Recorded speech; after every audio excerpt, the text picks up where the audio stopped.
6 months had passed since the Battle of New Bizen, and the galaxy had not stopped talking about the impossible victory of the young species from a small blue world to Droxian trade. Embargo had begun with great fanfare and confident predictions that humanity would come crawling back within weeks, begging for access to Concordat markets. Instead, something unexpected had happened. Ships from neutral species began appearing at human starbases, their cargo holds filled with goods and their captains eager to establish trading relationships with the only civilization that had ever defied the Concordat and survived the Nexari were the first to break ranks openly. Ambassador Korath arrived at Earth's orbital station with a teary delegation of 12 officials and a formal request for asylum, declaring that his people could no longer tolerate living under Concordat protection that felt more like imprisonment with each passing year. "We have watched humanity from afar," Korath said in his address to the United Governance Council, "and we have seen something we thought was lost forever in this galaxy: the courage to choose freedom over comfort, and the strength to defend that choice against impossible odds." Other species followed, quietly at first, and then with growing confidence. The Volthani, a race of traders who had chafed under Droxian economic dominance for 3 centuries, established a permanent trading post in human space. The Korath, known throughout the galaxy for their engineering skills, offered to share their technical knowledge in exchange for partnership rather than subjugation. With each new arrival, humanity's position grew stronger, and the Concordat's influence began to crack at the edges in the Grand Chamber of Nexus Prime. The atmosphere had changed dramatically since Ambassador Yoon Seonjin's famous refusal. The confidence was gone, replaced by tension and barely concealed recriminations as the member species blamed each other for the cascade of failures that had led to this moment. The Velketh matriarch had watched her alliance begin to fracture, and she had finally accepted that the old ways of doing things could not continue. When the announcement came that Ambassador Seojin was returning to Nexus Prime, the entire galaxy held its breath. Seojin walked into the Grand Chamber for the 3rd time. But now everything was different. She was not a supplicant come to hear terms, nor a defiant voice rejecting an imperial offer. She was the representative of a rising power, and everyone in the chamber knew it. "Honored matriarch," she began, "distinguished members of the High Council, I come before you today not to answer your invitation, but to extend one of our own." The chamber fell silent, and Seojin could feel the weight of history shifting around her. "The Concordat has maintained order in this galaxy for 1,000 years," she continued, "and in that time, you have brought stability to countless worlds and prevented wars that might have devastated entire civilizations." She paused and looked around at the assembled representatives. "But stability built on subjugation cannot last forever, and the cracks in your alliance have been growing for centuries." Hidden beneath a surface of compliance and fear, the Droxian minister started to speak, but the matriarch silenced him with a gesture. "Humanity offers you something different," Seojin said. "We propose a new framework for galactic cooperation, one built on mutual respect rather than hierarchy, on partnership rather than protection, on the recognition that every species has something valuable to contribute and deserves the freedom to chart its own course." She activated a holographic display that showed the terms of humanity's proposal. "Any species that wishes to participate in this new alliance will be welcomed as an equal member, with full sovereignty over their own affairs and a voice in collective decisions that affect the whole." She looked directly at the matriarch. "The Concordat itself is welcome to join, if it is willing to transform from a master into a partner." The chamber erupted in discussion, with representatives arguing among themselves in a dozen languages. Admiral Varath, his pride still wounded from his defeat at New Bizen, rose to speak. "This is arrogance beyond measure," he declared.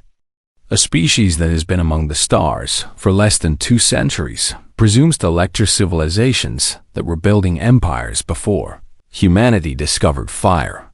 Seojin met his gaze without flinching. "We do not lecture," she replied calmly. "We offer, and we let each species choose for themselves, which is more than the Concordat has ever done." The matriarch raised her forelimb to call for silence. And slowly the chamber quieted. She studied Seojin for a long moment with her ancient compound eyes. And something passed between them that needed no translation. "Ambassador Yoon," the matriarch said, finally, "would you accompany me to my private chambers for a discussion without the presence of observers and recording devices?" Seojin nodded and followed the ancient leader through a door that few outsiders had ever passed. In the matriarch's personal chamber, surrounded by artifacts from civilizations that had risen and fallen while humanity was still learning to walk upright, the two leaders faced each other without pretense. "You have done something I did not think was possible," the matriarch admitted. "You have shown the galaxy that the Concordat can be challenged, and in doing so, you have broken a spell that is held for 1,000 years. She made a sound that might have been a sigh. "I have lived for 4 centuries, Ambassador, and I have seen my alliance grow from a partnership of 3 species into a dominion of 12. And somewhere along the way, we forgot that our purpose was to serve our members rather than to rule them." Seojin remained silent, allowing the ancient creature to speak. "Your proposal is naive in many ways," the matriarch continued. "An alliance of equals sounds beautiful, but in practice, it will be messy and contentious and filled with disagreements that take years to resolve." "Perhaps," Seojin acknowledged, "but it will also be honest, and the species that join will do so because they choose to, not because they fear the consequences of refusal." The matriarch clicked her mandibles thoughtfully. "Why did you refuse our offer?" she asked. "The truth, please." Without the diplomatic speeches, Seojin considered the question for a moment before answering. "Because freedom is worth fighting for," she said simply. "And sometimes, the only way to earn respect is to refuse to beg for it." The matriarch was still for a long moment. "My predecessor said something similar when she founded the Concordat," she admitted. "I wonder how we lost sight of that truth." She extended one of her forelimbs in a gesture that Seojin recognized from her studies as a sign of formal respect between equals. "The Concordat will consider humanity's proposal," she said. "I cannot promise that my fellow council members will accept, for change is difficult for species that have grown comfortable with power." She paused, "But I will tell you this. Ambassador Yoon Seojin of Earth, whatever happens in the days to come, the galaxy will never be the same. And your species has earned its place among the stars, through courage rather than submission." Seojin accepted the gesture with a bow of her own. "That is all we ever wanted," she replied. "The chance to prove ourselves and the freedom to become whatever we have the potential to be." She turned to leave, but the matriarch's voice stopped her at the door. "Ambassador, one final question. When you stood in my chamber and rejected our offer, were you not afraid?" Seojin looked back at the ancient leader of the most powerful alliance the galaxy had ever known. "I was terrified," she admitted. "But fear is not a reason to surrender. It is a reason to stand firm. And that is something humanity learned long before we reached the stars." She walked out of the chamber and returned to her ship. And as she traveled back toward Earth, she knew that the future remained uncertain and dangerous. But humanity had proven something that the galaxy had forgotten, that the universe belonged to those who were brave enough to claim their place in it. Not through conquest or submission, but through the simple, stubborn refusal to accept any fate other than the one they chose for themselves. And that, in the end, was what it meant to be human. The Concordat punitive fleet emerged from faster-than-light travel in the outer reaches of the new business system. And Admiral Vorath surveyed the tactical display with the confidence of a predator approaching wounded prey. His force consisted of 47 warships, including his flagship, the Eternal Dominion, a massive vessel that had participated in the subjugation of 6 species over the past 2 centuries. Against him stood the Colonial Defense Force of New Bizin, a handful of frigates and patrol vessels that his sensors had already identified and catalogued as insignificant. "Admiral," his tactical officer reported, "we are detecting unusual activity in the asteroid belt between our position and the planet." Vorath dismissed this with a wave of one of his 4 hands. "Mining operations," he said. "The humans use automated systems to extract minerals from these rocks, and they are of no military consequence." He opened a communication channel to the planet below. "People of New Bizan," he announced, his voice carrying across all frequencies. "This is Admiral Vorath of the Galactic Concordat Punitive Fleet, and I am here to deliver a lesson in the consequences of defying the established order of the galaxy." He paused to let the weight of his words sink in. "Surrender your military forces and accept Concordat authority, and you will be treated with mercy. But if you resist, you will face the full might of our weapons, and your world will serve as an example to all who might consider following humanity's foolish path." The response came not from the planetary government, but from a single human warship that emerged from behind a dense cluster of asteroids. Commander Shai Yuna stood on the bridge of the destroyer Indomitable, and she spoke into the communication system with a voice as cold as the void between stars. "Admiral Vorath, this is Commander Shai Yuna of the Earth Defense Force, and I have a message for you from the people of New Bizin." She smiled, though the alien admiral could not see it. "Come and take it." The channel closed, and Vorath felt something he had not experienced in decades. The first stirring of anger at being defied by an inferior species. "All ships advance," he ordered. "Formation Gamma 7, and destroy any vessel that does not immediately surrender." The Concordat fleet began to move, their engines pushing them toward the planet in a display of overwhelming force. And then the asteroid belt came alive. Dozens of human vessels that had been hiding among the rocks powered up their engines and emerged from concealment. And Vorath realized with shock that the Colonial Defense Force was much larger than his intelligence had indicated. But numbers were not the only surprise waiting for him. Commander Yuna watched her tactical display and spoke calmly to her weapons officer. "Deploy the resonance torpedoes," she ordered. "Target their lead cruisers." The torpedoes were a product of Dr. Quan Murray's desperate research program, weapons based on principles that the Concordat had abandoned as too dangerous to pursue. When they struck the shields of the Concordat cruisers, they did not simply impact and explode. Instead, they created harmonics that made the shield generators tear themselves apart from the inside.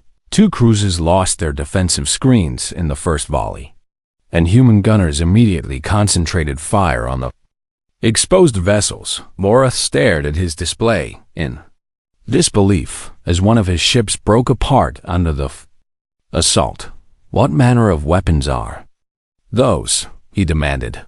"Unknown, Admiral," his tactical officer replied, his voice shaking. "Their energy signatures do not match anything in our database." "Then adapt and overcome," Vorath snarled. "We have 46 ships remaining against their 20, and superior numbers will prevail." But the humans were not fighting the kind of battle that superior numbers could easily win. Commander Yuna had spent weeks studying Concordat tactics, and she knew that their admirals relied on formation warfare and overwhelming firepower. She had designed her strategy to deny them both advantages. Her ships scattered into the asteroid field, using the rocks as cover and striking at the Concordat vessels from unexpected angles. They used electronic warfare systems to jam communications between enemy ships, turning the coordinated fleet into a collection of isolated units that could not support each other. The Concordat warships were larger and more powerful, but they were also less maneuverable, and their crews had grown accustomed to enemies that either surrendered or died quickly. The humans did neither. Hours passed, and the battle raged through the asteroid belt in a chaos of explosions and debris. Voreth's fleet took damage it had never expected to suffer, losing ship after ship to the relentless human attacks on the bridge of the Indomitable. Commander Yuna bled from a cut on her forehead where flying debris had struck her, and half of her bridge crew was wounded or dead. But she refused to retreat. All remaining ships, concentrate fire on the enemy flagship, she ordered. If we can kill their admiral, the rest will lose their coordination. Commander, we have lost 60% of our force, her first officer protested. We should withdraw and preserve what remains. Yuna turned to look at him with eyes that burned with desperate determination. If we withdraw now, they will destroy this colony and everyone on it, she said. Our families are on that planet below, and I will not leave them to face Concordat mercy alone. She returned her attention to the battle. All ships attack, and may the spirits of our ancestors guide our aim. The remaining human vessels surged forward in a final desperate assault on the Eternal Dominion. Voreth watched them come, and for the first time in his long career, he felt something approaching respect for an enemy. These humans were not rational, for any sensible species would have recognized defeat and surrendered to minimize their losses. Instead, they threw themselves at his flagship with a fury that seemed almost religious in its intensity. The Eternal Dominion's weapons tore through the attacking ships, but the humans kept coming, and their resonance torpedoes struck again and again at his shields. Warning alarms filled the bridge as critical systems began to fail. Admiral, we must withdraw, his tactical officer urged. Shield integrity is at 15%, and we have lost propulsion on 3 decks. Voreth wanted to refuse, wanted to finish the destruction of these impudent creatures who had dared to challenge the might of the Concordat, but he was too experienced to let pride destroy his command. Signal the fleet to retreat, he ordered through clenched teeth. We will regroup at the rally point and return with reinforcements. The Concordat fleet disengaged and fled to the edge of the system before jumping to faster than light speed, leaving behind the wreckage of 14 destroyed warships. Commander Yuna watched them go, and only then did she allow herself to slump against her command chair. They had won, but at a terrible cost, for only 7 of her 23 ships remained operational, and the casualty reports were still coming in. But the colony was safe, and the Concordat had learned that humanity would not be easy prey. The news of the battle spread across the galaxy faster than light itself, carried by observers and spies and traders who could not believe what they had witnessed. A young species with inferior technology had faced a Concordat punitive fleet and driven it away in defeat on Nexus Prime. The High Council convened an emergency session as the implications of the disaster became clear. The Volkith matriarch listened to Admiral Voreth's report in silence, and when he finished, she spoke words that sent tremors through the assembled representatives.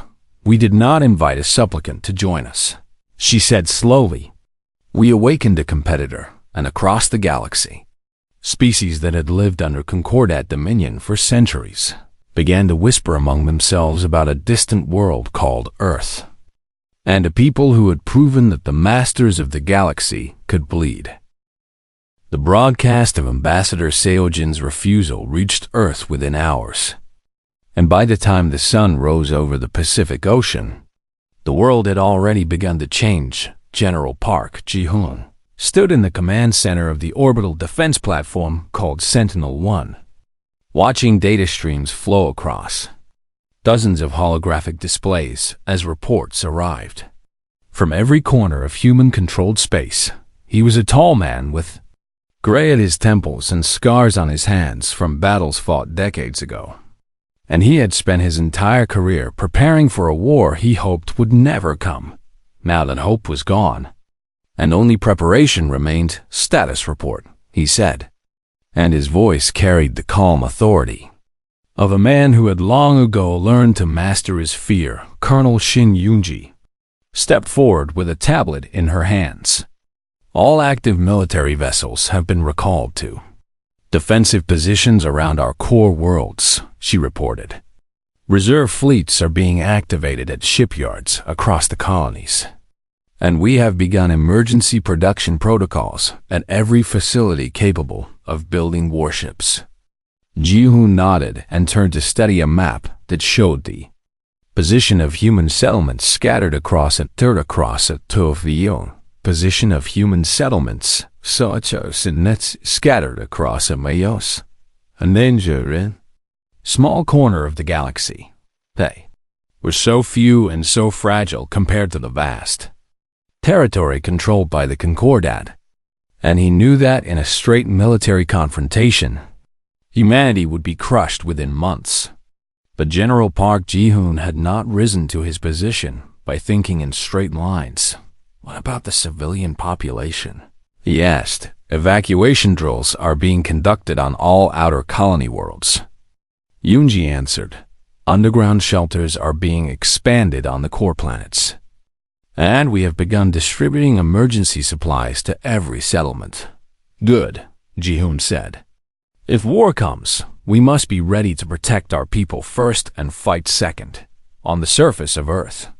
A different kind of mobilization was taking place. Dr. Kwon Mai-rae stood before a gathering of humanity's brightest scientists in the auditorium of the Global Research Institute, and her eyes burned with a fierce determination that made even the most skeptical of her colleagues fall silent.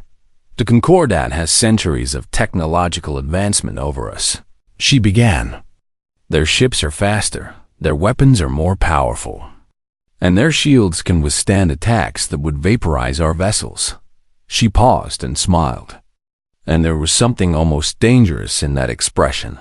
But they have also grown comfortable and complacent, following the same technological paths for hundreds of years, without questioning whether better alternatives might exist. She activated a holographic display that showed diagrams and equations that made several of the physicists in the audience gasp. Our research teams have been studying the principles that the Concordat abandoned as impractical or impossible, she continued. And we have found that some of those discarded ideas contain possibilities that could revolutionize warfare and space travel and energy production. A young researcher named Yu Tae-yun raised his hand. Dr. Kwon. The Concordat rejected these principles for reasons, he said nervously. Their scientists determined that the energy requirements were too extreme and the risks were too unpredictable. Mai-rae nodded in acknowledgement. You are correct that the conventional approaches to these technologies are flawed, she agreed. But humanity has always excelled at finding unconventional solutions to impossible problems. And we do not have the luxury of declaring anything impossible when our survival depends on innovation. She changed the display to show prototype designs for weapons and defensive systems unlike anything the galaxy had ever seen. We have 3 months before the Concordat will be ready to move against us, she said. In that time, we will accomplish what other species have failed to achieve in centuries. Not because we are smarter or more capable, but because we have no other choice. The scientists in the room exchanged glances, and slowly, one by one, they began to nod across human space. Ordinary citizens were making their own contributions to the mobilization in the colony city of New Seoul on a distant world. A retired shipyard worker named Han Minjun came out of retirement to train younger workers in techniques that had been nearly forgotten in the medical facilities of Earth. Doctors and nurses volunteered for military service, knowing that their skills would be desperately needed in the battles to come in schools and universities. Students set aside their studies to join civil defense organizations or to assist with the construction of shelters and fortifications. The Concordat had expected panic and division, believing that humanity would turn against their own leaders when faced with the consequences of refusing membership. Instead, they witnessed something they had not seen in centuries, a species united by a common purpose, willing to sacrifice comfort and safety for the chance to remain free on Nexus Prime. The High Council watched the intelligence reports with growing unease. Their production capacity has increased by 300% in the last month, the Droxian Trade Minister reported, his voice tight with frustration. And they are recruiting soldiers at a rate that our projections indicated was impossible. Admiral Varath studied the tactical displays with his experienced military eye. They are building a fleet, he observed. Not a navy capable of offensive operations, but a defensive force designed to make any invasion costly. The Velkith matriarch clicked her mandibles thoughtfully. They know they cannot defeat us, she said slowly. So they are preparing to hurt us instead, to make the price of conquest so high that we might decide it is not worth paying. Then we must teach them that resistance only increases their suffering, Vorth declared. I propose a punitive expedition to one of their outer colonies, a demonstration of force that will remind them of the power they have chosen to oppose. The matriarch considered this for a long moment. Select your target, she said finally. But Admiral, do not underestimate these humans, for they have already proven themselves capable of surprising us. Varath bowed his head in acknowledgement, but in his heart, he dismissed her caution as the excessive worry of an aging leader. Humanity was a young and primitive species, barely crawling out of their home system, and they could not possibly stand against the military might that had maintained order in the galaxy for 1,000 years. He would teach them their place in the cosmic hierarchy, and when the lesson was complete, they would come crawling back to accept whatever terms the Concordat chose to offer back on Earth. General Park Ji-hung received a classified report about unusual activity in Concordat military staging areas, and he called his senior officers to an emergency briefing. They are coming, he told them, pointing to a map that showed probable invasion routes. The question is where they will strike first. Colonel Shin Yunji highlighted a world on the edge of human space. New Bizin, she said grimly. It is the most isolated of our major colonies, and it has significant industrial capacity that would be a valuable prize. Ji-hoon nodded slowly, for he had reached the same conclusion. Then we must ensure that New Bizin is ready to receive them, he said. And we must ensure that the Concordat learns exactly what it means to pick a fight with humanity. He began issuing orders. And across human space, ships and soldiers moved into position, and scientists worked through the night to complete their desperate innovations. And ordinary people prepared themselves for the storm that was coming. The galaxy had given them a choice between submission and destruction. But humanity had chosen a third option that no one had offered. They had chosen to fight, and to prove that freedom was worth more than any price the universe could demand. 2 weeks had passed since Ambassador Yoon Seojin returned to Earth with the Concordat's offer, and in that time the United Governance Council had met in sessions that stretched through days and nights without rest. The debates had been fierce, with some arguing that humanity could not afford to reject the protection of the galaxy's most powerful alliance, while others insisted that the terms would reduce Earth to nothing more than a puppet dancing on alien strings. Now the decision had been made, and Seojin stood once again on the central platform of the Grand Chamber in Nexus Prime, facing the assembled representatives of 12 ancient civilizations. The chamber was even more crowded than before, for word had spread across the galaxy that humanity was about to deliver its answer, and observers from dozens of non-member worlds had gathered to witness. The moment the Velkith matriarch gazed down from her elevated platform with the patience of a creature that had lived for centuries and expected to live for centuries more. Ambassador Yoon, she said, her translated voice filling the vast space. The Concordat has awaited your response with great anticipation, and we are pleased that you have returned so promptly to accept our generous offer. Seojin felt the weight of history pressing down upon her shoulders, and she thought of the billions of humans across Earth and its colonies who were watching this broadcast, waiting to learn their fate. She drew a deep breath and spoke in a voice that carried no doubt or hesitation. Honored Matriarch, she began. Esteemed members of the High Council, distinguished representatives and observers, I stand before you today to deliver the official response of Earth's United Governance Council to the Concordat's offer of provisional membership. She paused, and the silence in the chamber was so complete that she could hear the soft hum of the life support systems. The answer is no.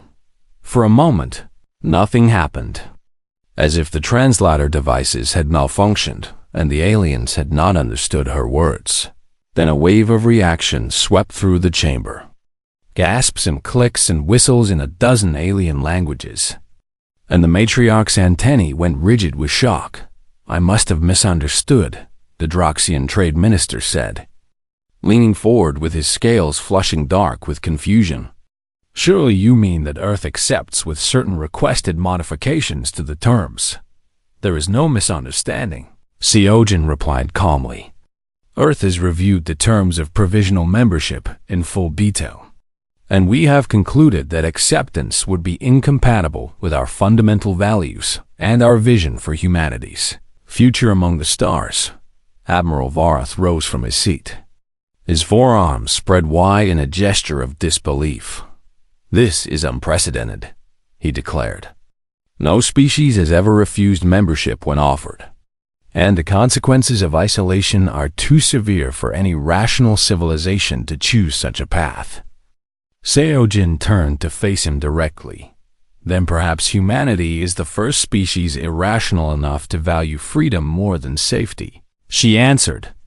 The terms you offer would strip us of our sovereignty over our own scientific development, and they would limit our ability to defend ourselves according to our own judgment. And they would subject our culture to integration protocols designed by species that do not understand what it means to be human. The matriarch raised one of her forelimbs to silence the growing murmur in the chamber. Ambassador, I urge you to reconsider, she said. And for the first time there was something other than confidence in her ancient voice. The galaxy is vast and dangerous, and there are forces beyond our borders that would view an unprotected species as nothing more than resources to be harvested. And without the Concordat shield, humanity would be terribly vulnerable. We understand the risks, Seojin acknowledged. But we have studied your alliance carefully, honored matriarch, and we have seen how provisional members are treated, and we have observed how their independence slowly erodes over decades and centuries until they become extensions of Concordat policy rather than sovereign civilizations. She gestured toward the platforms where the various species sat. How many of your member worlds still make their own decisions about their own futures? She asked. How many of them remember what it was like to chart their own course among the stars before they accepted your protection? The chamber erupted in outraged voices. But Seojin noticed that not everyone was shouting. So some of the observers from non-member worlds were watching her with expressions that looked almost like hope in the far corner of the chamber. She spotted an Nexari diplomat, a member of a species that had been under Concordat protection for 300 years, and his large eyes were fixed on her with an intensity that spoke of emotions he dared not express. The Droxian minister slammed his clawed hand on the table before him. If you refuse membership, there will be economic consequences, he warned, his voice sharp with barely contained anger. Concordat trade routes will be closed to human vessels, and markets will impose tariffs that will cripple your colonial development. and you will find yourselves isolated and impoverished within a generation. Then we will build our own trade routes. Seojin replied without flinching. And we will find partners who value fair exchange over economic coercion. And we will develop markets that the Concordat has overlooked in its arrogance. Admiral Vorth stepped forward, his ceremonial armor gleaming under the chamber lights. And if economic pressure is not sufficient to bring humanity to reason, he said slowly, there are other forms of persuasion that might be employed. The threat hung in the air like a blade waiting to fall. Seojin met his gaze without looking away. Humanity has faced threats before, she said quietly. We have fought wars against ourselves that nearly destroyed our world. And we have survived plagues and famines and disasters that would have broken weaker species. And we have clawed our way up from the mud to reach the stars through nothing but our own determination and sacrifice. She spread her hands to encompass the entire chamber. If the Concordat wishes to add itself to the list of challenges humanity has overcome, that is your choice to make. But I promise you this, we will not kneel and we will not break. And we will not surrender our future to become comfortable servants in someone else's empire. The matriarch stared at her for a long moment, and something shifted in those compound eyes. Something that might have been the first flicker of genuine respect. You speak boldly for a species that has been traveling among the stars for less than 2 centuries, she said finally. We speak honestly, Seojin corrected. And we speak for every human who has ever looked up at the night sky and dreamed of what we might become. Not as subjects of a galactic order we did not create, but as free people charting our own destiny. She bowed one final time, a gesture of farewell rather than submission. The Concordat's offer has been considered and declined, she concluded.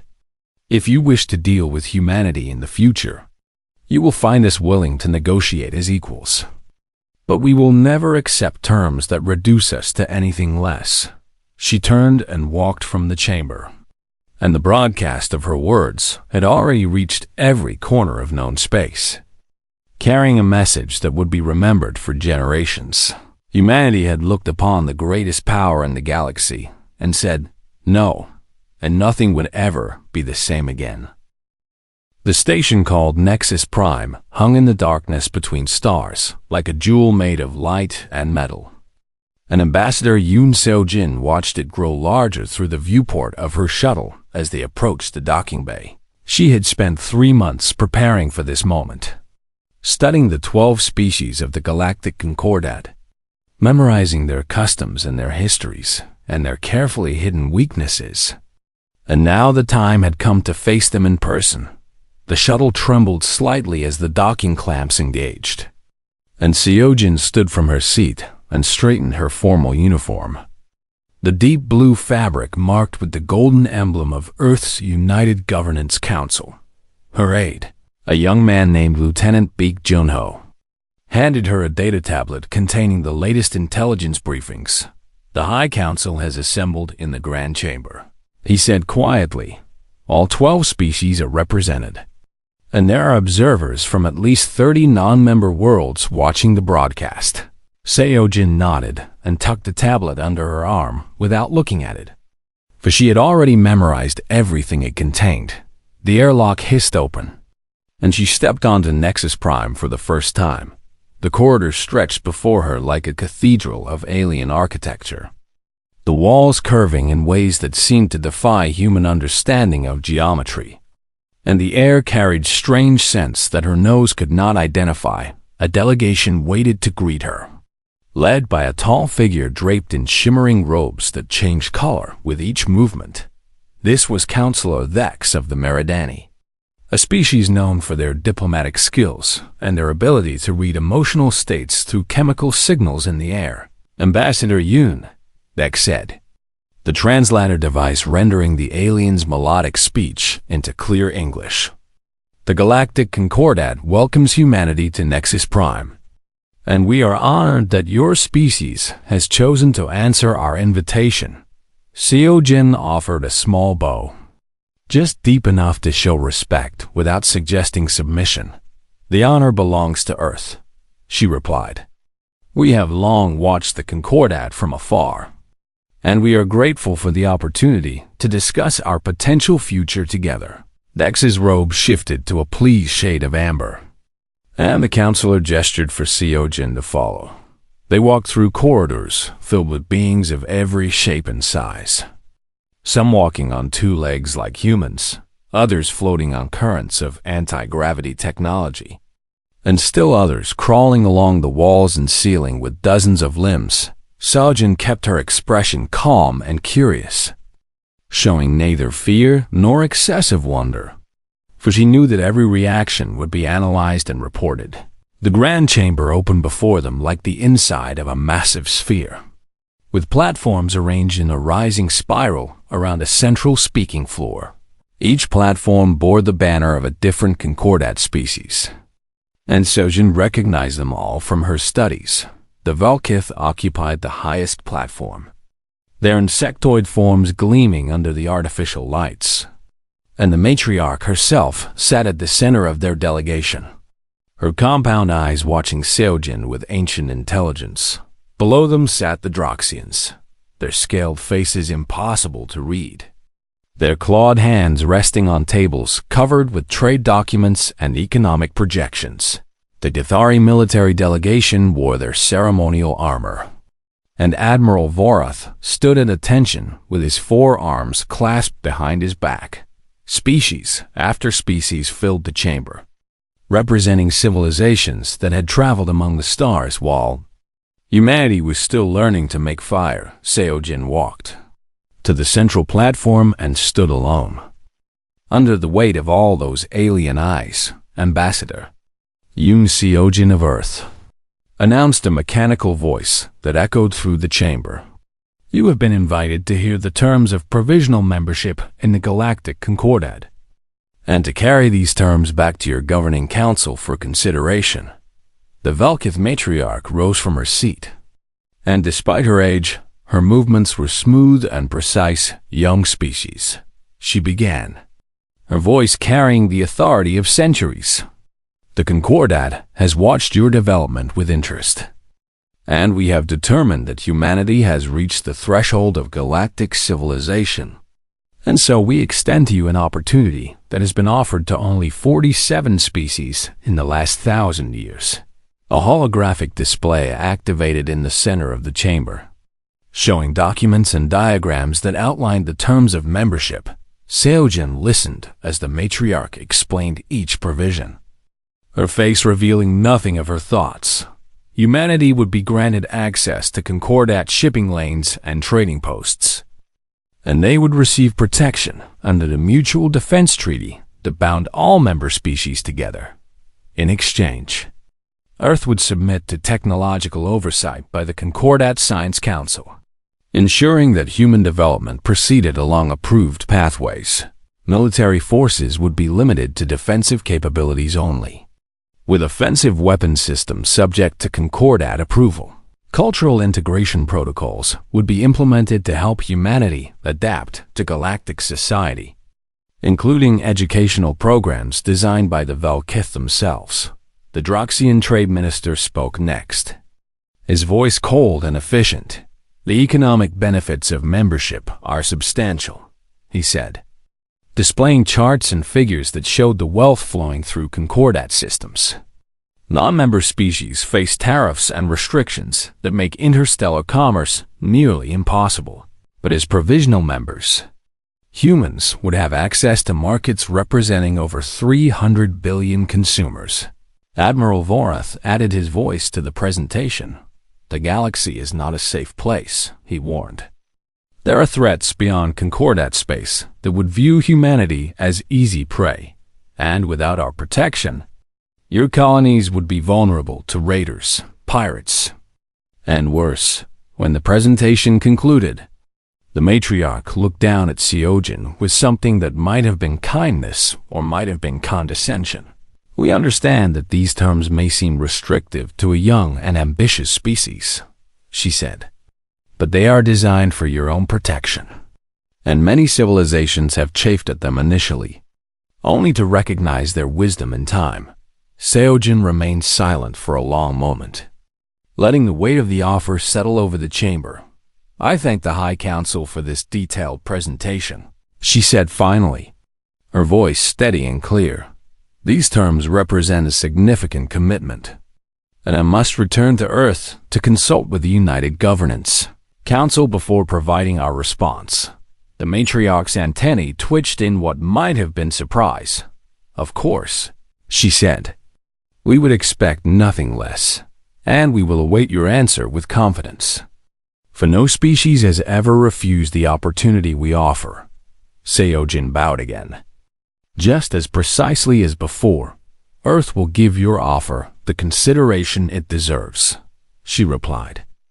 And something in her tone made the Droxian minister narrow his eyes. She turned and walked from the chamber, Lieutenant Beak falling into step beside her as they returned to their shuttle. Only when the airlock sealed behind them did Seojin allow herself to exhale. "They think we have no choice," Beak said quietly. Seojin looked back at Nexus Prime through the viewport as the shuttle pulled away. "They have never met a species like humanity," she answered. "And they do not understand that sometimes the cage they offer is more dangerous than the freedom they fear." She opened her tablet and began composing her report to the United Governance Council. And as the shuttle jumped to faster than light speed, she knew that the decision waiting on the other end would change humanity's future forever. The Concordat had offered them a place in the galaxy, but the price was everything that made humanity worth saving. And Yoon Seojin had seen enough in those alien eyes to know that this was not a gift. It was a trap dressed in diplomatic language.